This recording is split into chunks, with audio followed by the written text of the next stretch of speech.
భారత్లోని 13 ఏళ్లలోపు చిన్నారులు సోషల్ మీడియాను వాడకుండా చట్టబద్ధమైన నిషేధం విధించాలని కోరుతూ దాఖలైన పిటిషన్ను సుప్రీంకోర్టు తిరస్కరించింది.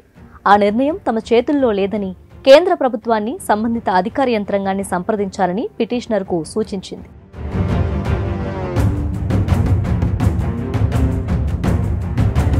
పదమూడేళ్లలోపు ఉండే పిల్లలు సోషల్ మీడియా వాడకుండా చట్టబద్ధమైన నిషేధం విధించాలని కోరుతూ సుప్రీంకోర్టులో ఇటీవల ఓ పిటిషన్ దాఖలైంది.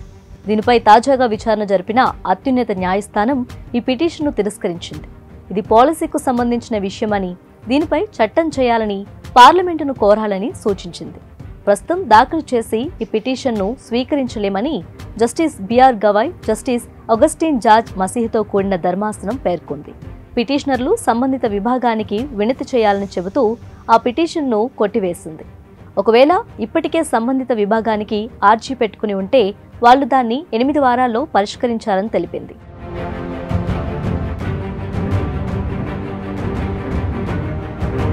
పిటిషనర్లు దాఖలు చేసిన పిల్లో 13 ఏళ్లలోపు వయసున్న వాళ్లు సోషల్ మీడియా ప్లాట్ఫామ్లను వాడకూడదంటూ ఫేస్బుక్, ఇన్స్టాగ్రామ్ నామమాత్రంగా నిబంధనలు పెట్టాయి.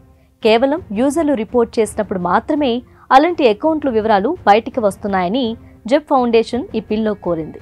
మితిమీరిన సోషల్ మీడియా వాడకంతో పిల్లల మానసిక ఆరోగ్యంపై, చదువులపై, జీవన శైలిపై తీవ్ర ప్రభావం చూపెడుతుందని తెలిపింది. ఆస్ట్రేలియా, యూకే, అమెరికాలో పలు రాష్ట్రాలు మైనర్లు సోషల్ మీడియా ఉపయోగించకుండా కఠిన నిబంధనలను అమలు చేస్తున్నాయంటూ, కాబట్టి భారత్లోనూ చట్ట ప్రక్రియ ద్వారా మాత్రమే కట్టడి చేయాల్సిన అవసరం ఉందంటూ పిల్ వేశారు. కానీ అత్యున్నత న్యాయస్థానం ఈ పిటిషన్ను తిరస్కరించింది. ఇది పాలసీకు సంబంధించిన విషయమని, దీనిపై చట్టం చేయాలని పార్లమెంటును కోరండని సూచించింది.